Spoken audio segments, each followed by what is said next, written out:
Hello and welcome back to the University of Salford on YouTube. My name is Professor Andy Meir, and we've been running a series of lives for the last 2 weeks looking at COP26, which is this enormous event taking place at Glasgow over this fortnight. And we've had so many conversations about active travel, about energy, and we've also got a few more sessions coming up following COP26 as part of the ESRC Festival of Social Science.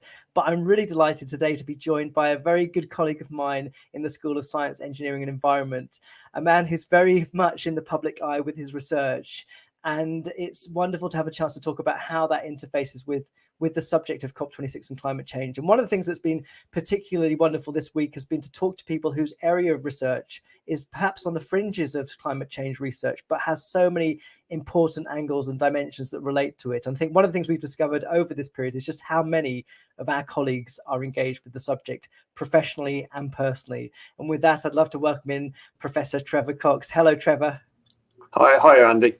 It's good to have you here. And as I was mentioning, just there have been so many people that have joined these lives, either as participants or as guests, and with very different perspectives. But what unites a lot of the people is a common sense of concern about the climate and a desire to be part of some solution. So maybe just to kick things off, tell us a little bit about what you've been seeing around COP26, what your impressions are, and just how you're feeling about it all, really.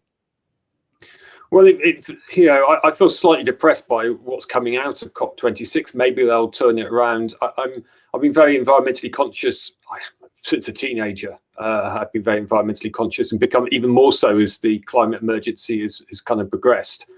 And I feel that they're not really grappling with the difficult stuff, which I think is behavioural change by individuals. And I think people are hoping that big government's going to solve this, and in the end it's about a lot of us changing a lot of what we do. And I think they're fearful, politicians are fearful of doing that because they don't want to tell you to not do this and not do that. But in reality, we have to change our lifestyles, and actually it's not that bad. I've lived I could say a relatively eco lifestyle, but of course I'm in a developed country, so compared to some people it's not very eco, and I haven't felt my life has been made poorer by it. Yeah, and we had a wonderful screening last night of this film called Motherload, which, I mean, you'd love it being a cyclist. It's all about cargo bikes and trying to get parents out of their cars onto the cargo bikes. And there's quite a movement in Greater Manchester of people that are switching into those sorts of lifestyles. Very inspiring. And to tell you what was really struck me about it is you've got all these sort of quite contemporary creators, inventors who have made their own cargo bikes. And when you watch the films of them, it's a bit like watching the kind of old black and white penny farthing videos from many years ago. There's that kind of inventive aspect of it, which I think is, a wonderful part of the community of both people that are sort of environmentally friendly, but also trying to find new solutions. But of course, inventive is also the title of your podcast, which I know last week was a theme that touches very much on COP26. So tell us a bit about this, because I know you want to talk about, obviously, engineering is a subject that is very much invested into the future of the planet, not least because all of the machines we use require engineers. But give us a bit of a sense of the podcast and how it relates to what you do. So the Inventive podcast is funded by the EPSRC, which is one of the big funders of research in the UK. And it's about trying to get people to think about engineering, who they are and what they do, because it's a relatively, it's a strange subject. It's sort of strangely hidden in plain sight. It's so important to life. Anything you look around which is invented by a human being has been engineered in some way. And yet we don't talk about it very much. And the relevance here to climate change is, of course, if we think of all the things that are causing climate change, putting CO2 into the air, they're usually engineered as well because they're man-made. So I guess maybe exceptions might be agriculture, but a lot of what we're dealing with, like the problems of planes and traffic and industry, it's being generated by engineers, and the solutions to it, like wind farms, are as well. And we've interviewed, so the idea behind the Inventive podcast is to try and unpick what engineers do in a sort of slightly different way. So we interview really inspiring engineers. So, there was people like an ex-refugee. We've got someone, the latest one is someone who was born in Palestine, has come over here and set up a company to do with hydrogen power, all sorts of kind of different backgrounds about what they do in their life. But we also commission fiction writers to write pieces about what it means to be an engineer, inspired by it. So the interesting one, which is the latest one, which is all about hydrogen power, is the piece is all about actually sort of green technology Luddites.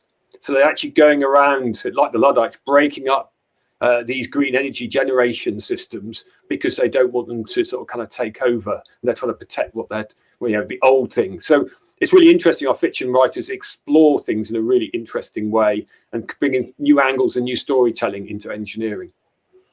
I mean, we've talked a lot about communication over this fortnight, both obviously trying to communicate the basic science of climate change, but also how to reach different audiences, perhaps audiences that are skeptical or deniers, or just people that have, I guess, not too much time to engage with the science of climate change. And a lot of that conversation has been around how do you actually engage people in a meaningful way? And often we do it in quite simple ways. We try to get conversations going about a subject is quite factual, and we hope that those will sort of lead to some sense of enlightenment about a subject. But to bring creative writers into the podcast, I've not heard that done before, actually, Trevor. And it sounds, I mean, I've listened to a good number of them, and they're wonderful insights and often quite poetic as well. And I think that for me, certainly, often you feel that if you want to reach people, there's only so far you can go with the facts, with the sort of documentary style of things. But if you can bring them into a sort of fictional terrain or a poetic terrain, you can do so much, or you can do things quite different, can't you? Yes, I remember years ago meeting someone at a book festival who'd written all about the problems of big data and what the companies were doing, and he was trying to flog a book. But just at the time, Chris Eggers' Circle was coming out, which you may have read the book or seen the film. And funnily enough, it was Chris Eggers' The Circle which was getting all the publicity and reaching the mass numbers of people and raising the issues. Yeah. And I just think that, this fiction writers, it's their job, whereas engineers, it's not their job. And there are brilliant communicators. I mean, Roma Agrawal, who kind of was in series 1 of Inventive, was just a brilliant communicator, of which a lot of our engineers are. But I think most engineers aren't great at telling their story, and it's just not their forte. And so that's one of the reasons we're working with fiction writers, because they have this ability to sort of kind of think about what will, entrance people, but they also extrapolate. I think with engineers, you're trying to think of solutions and problem solving. It's very creative, but in some sense, it's quite reductionist and thinking about the consequences of what you're doing.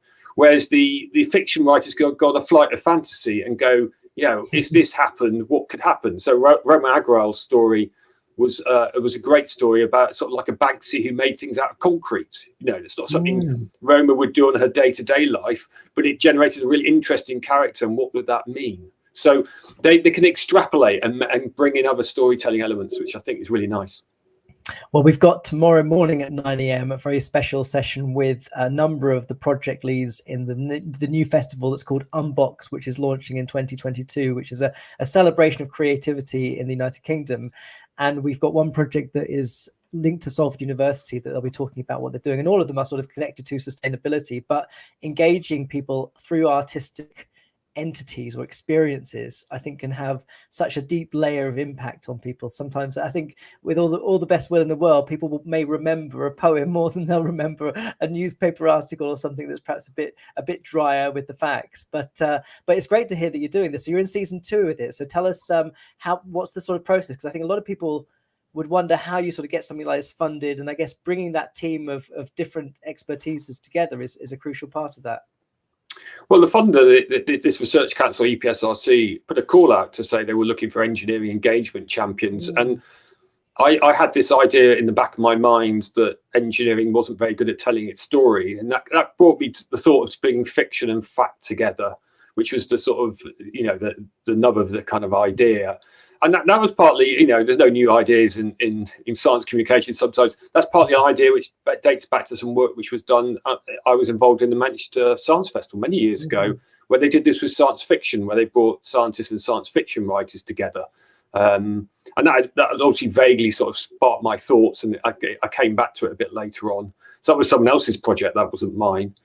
So we bid for the money and got the money, but at that stage we already had the people from the arts and media on board. So we're actually collaborating with people across the arts and media at Salford.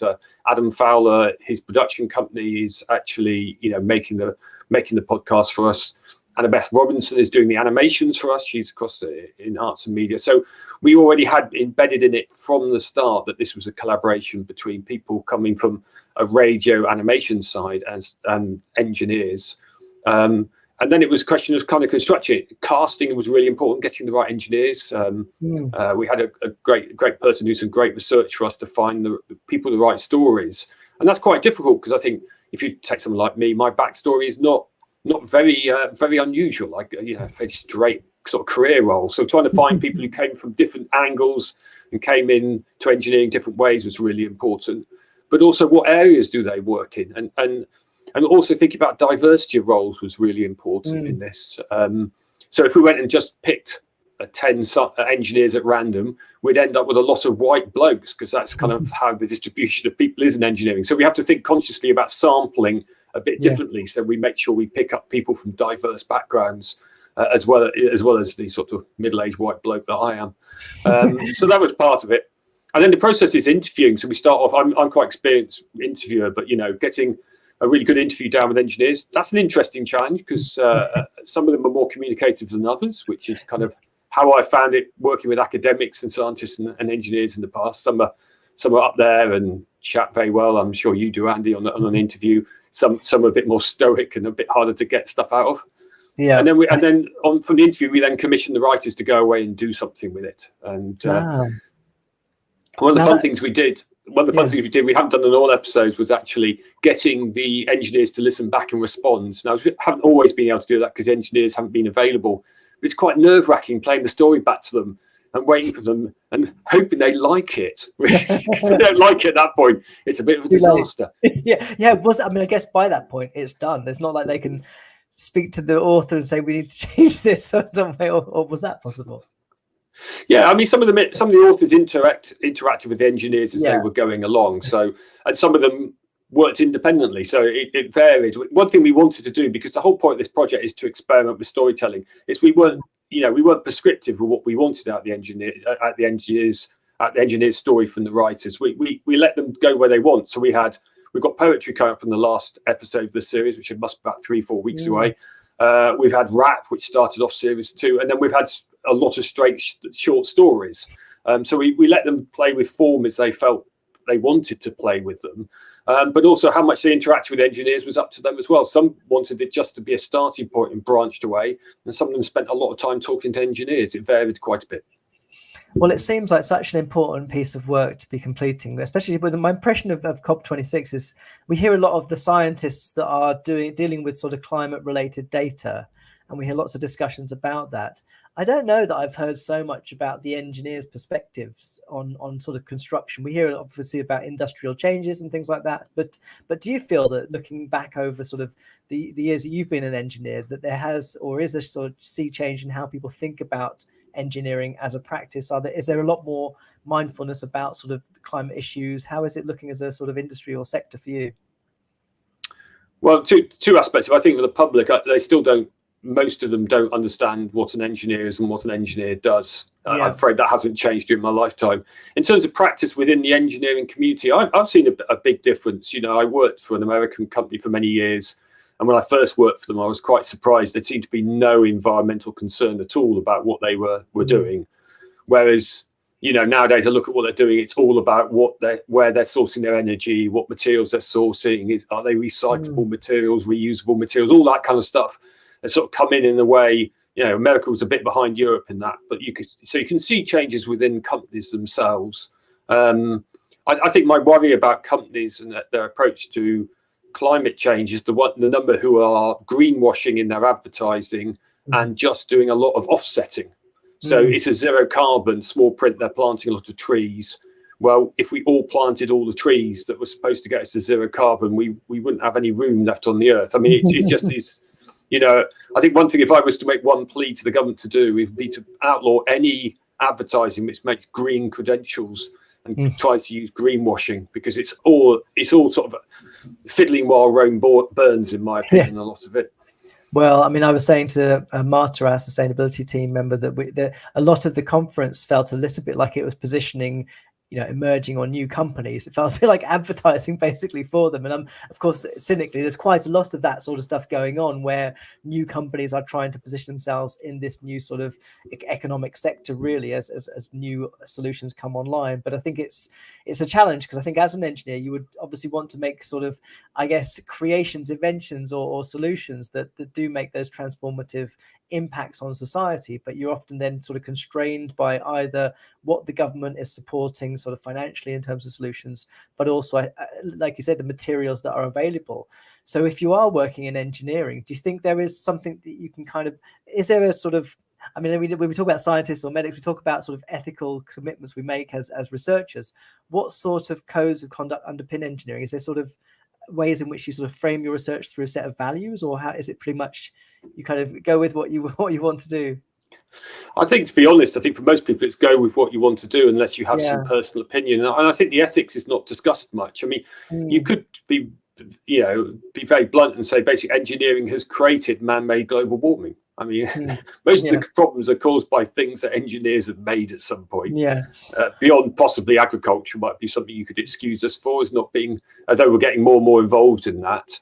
But no, I think what's not discussed often in ethics about engineering is just because we can make an engine, a machine or something, should we? And I don't think that's discussed often enough. We certainly discuss it on the Inventive podcast. When we looked, we introduced Sophie Ronson, who makes electronic aircraft. The question is, well, should you be working on that? I mean, even if we could get it to work and it could be lower energy consuming, should we really be filling the skies with more engines that need to be lifted in the air and consume more electricity? It's an interesting debate. We had an interesting conversation about that. And I think all as individuals, as engineers, we should be asking. I mean, traditionally, when we think about ethics in engineering, you think about, do you want to work for the military or not? I mean, that's kind of something that I think a lot of people grapple with. Do you think military should be supported, or are you sort of more of a pacifist leaning?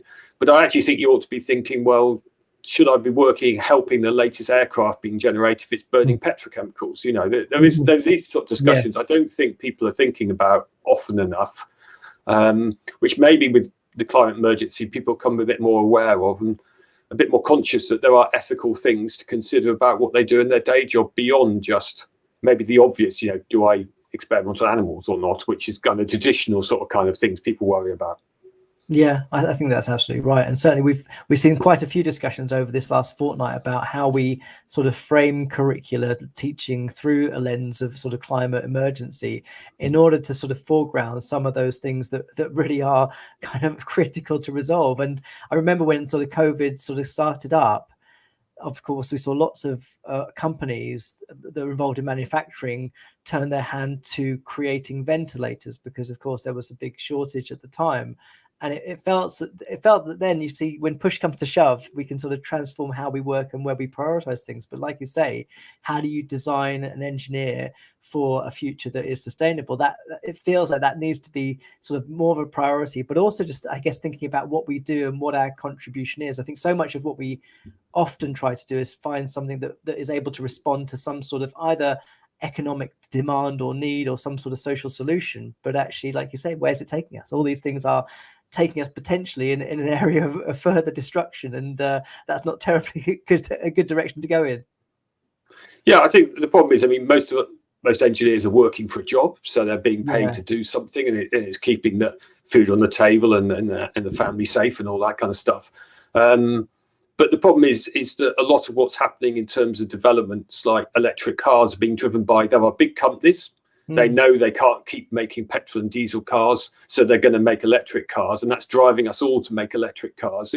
I think if you took a stand back and thought, well, how much travel do people really need to do, and what's the best way of getting people around a city, then you end up with solutions like the 15-minute city, where people are walking and cycling more and using cars much more occasionally. And you'd come up with a different design, but the way that the economics are set up and the way people's jobs are set up, we're going to go and make a lot of electric cars.